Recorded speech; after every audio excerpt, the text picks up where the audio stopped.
양소영 변호사의 상담소, 양담소를 찾아주신 여러분 환영합니다. 양소영입니다. 옷가게 직원을 폭행하고도 국내에서 처벌받지 않고 본국으로 출국한 주한 벨기에 대사 부인은 외교관 면책 특권을 악용했다며 비판을 많이 받고 있죠. 반면 최근 광주에서 면허 취소 수준의 음주 상태로 운전하다가 적발된 중국 총영사관 영사는 도로교통법 위반 혐의로 검찰에 사건이 넘겨졌습니다.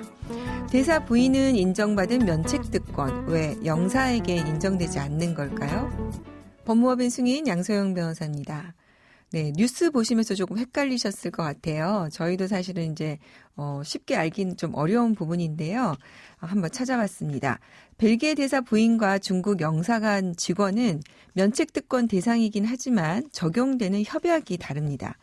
대사관 직원은 외교관계에 관한 비엔나 협약이 적용이 되고요. 영사관 직원은 영사관계에 관한 비엔나 협약을 각각 적용받습니다. 이름은 비슷해 보여도 사실은 별도의 협약입니다. 형사처벌 적용 대상인지도 어떤 협약의 적용을 받는지에 따라 달라지는데요.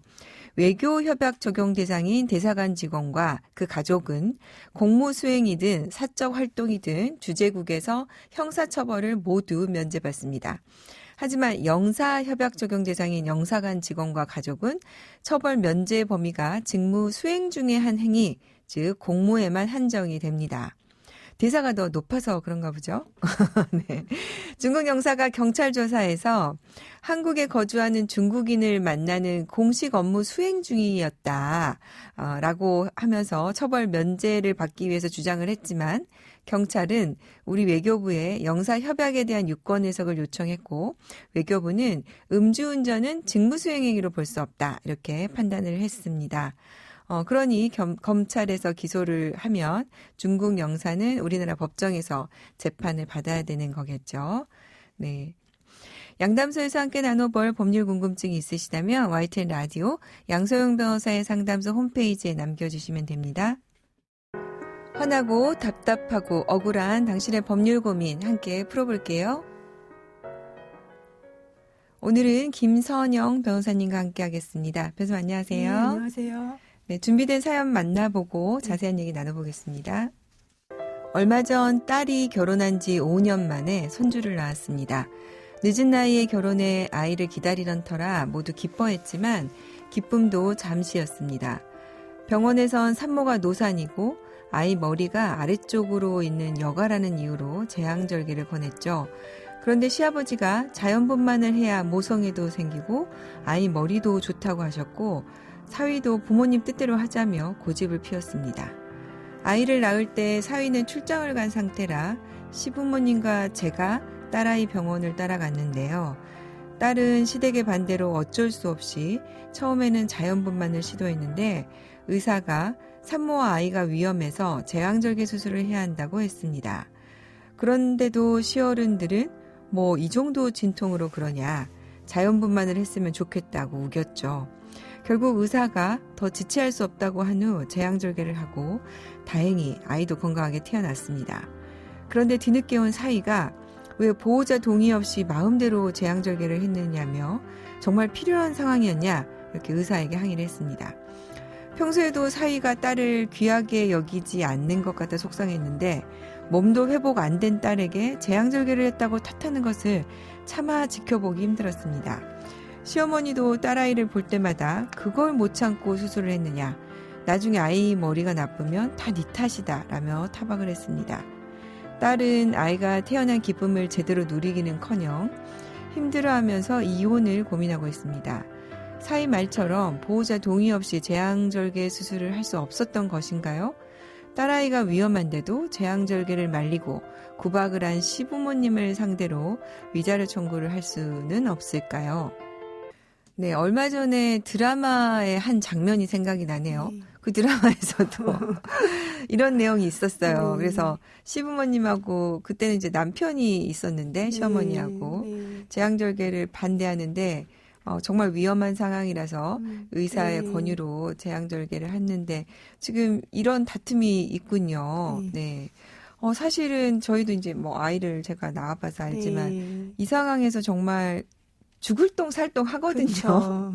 그런데 또 실제로 의사도 그렇고 산모 입장에서는 얼마나 힘들겠어요. 네. 상처가 좀 있을 네, 것 같은데 네. 실제로 어떻습니까, 김서영 변호사님? 출산 문제로 갈등을 겪는 경우가 좀 있습니까? 이게 뭐 옛날 일이지라고 생각하실 수도 있는데요. 네. 흔한 일은 아니지만 이게 그 문제가 되는 경우가 간혹 있습니다. 네. 그러니까 시댁에서 아이 낳는 시간을 이제 주셨는데 언제 낳아야 된다 네, 이렇게 그 날짜 네. 시간을 받아오셨는데 이제 갑자기 양수가 터지다 보면 그게 이제 마음대로 안 되다 보니까 시간에 못 맞춰서 이제 낳다 보니까 시댁에서 이제 몸가짐을 제대로 못했다 이런 식으로 며느리를 탓한 경우도 있고요. 그리고 이제 뭐 시댁이든 남편이든 자연분만 시도를 해보라고 일단 하는 경우가 많고요. 뭐 흉터가 남는다거나 이런 이유로.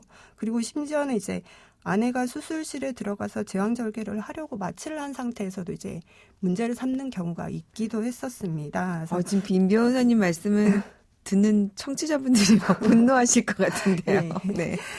그리고 이게 중국 사례이기는 한데요. 네. 2017년경에 벌어진 일로 병원에서 이제 태아의 머리가 커서 자연분만이 어려워서 제왕절개 수술을 권유했는데 시댁에서 반대를 했습니다. 네. 네. 그런데 중국법상으로는 가족들 동의가 있어야만 제왕절개 수술을 할 수 있어서요. 분만실에 들어갔던 산모가 이제 나와서 2번이나 무릎을 꿇고 제왕절개 수술을 하게 해달라고 했는데도 가족들이 거부를 했고요. 네. 결국에는 산모가 이제 그 고층에 고통을 이기지 못해서 분만실 병동 창문에서 뛰어내려서 산모 아이 모두 사망한 안타까운 사례가 있었습니다. 예.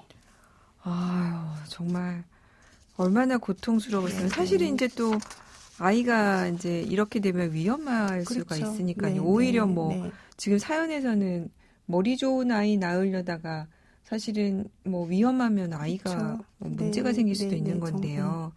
자, 그럼 사연으로 좀 돌아가 네, 보겠습니다. 남편이 이제 보호자 동의 없이 제왕절개를 네. 했다는 걸 좀 문제 네, 삼았습니다. 네, 네. 지금 우리나라 법은 어떻습니까? 우리나라 법은 좀 다릅니다. 의료법 제15조가 의료인 또는 의료기관 개설자는 진료나 조산 요청을 받으면 정당한 사유 없이 거부하지 못한다고 규정을 하고 있습니다. 그리고 그 조산 요청의 주체는 뭐 다른 사람이 아니고 당사자가 의사 표현을 하는데 이제 문제가 없다면 네. 그 진료나 조산 요청은 본인인 산모가 요청하는 것으로 충분합니다. 그렇죠. 네. 왜냐하면 산모가 사실은 네. 이 상태에서 충분히 의사 표현을 할 수 네, 있는 네, 거잖아요. 그렇죠. 그죠? 예, 예. 네. 그래서 오히려 이제 남편이나 다른 가족이 동의가 없다는 이유로 의사가 이제 산모에 대한 제왕절개 수술을 하지 않으면 오히려 형사처벌 대상이 되기도 합니다. 네. 그러니까 산모가 의식이 있을 때는 산모의 동의를 받으면 되는 거죠. 네.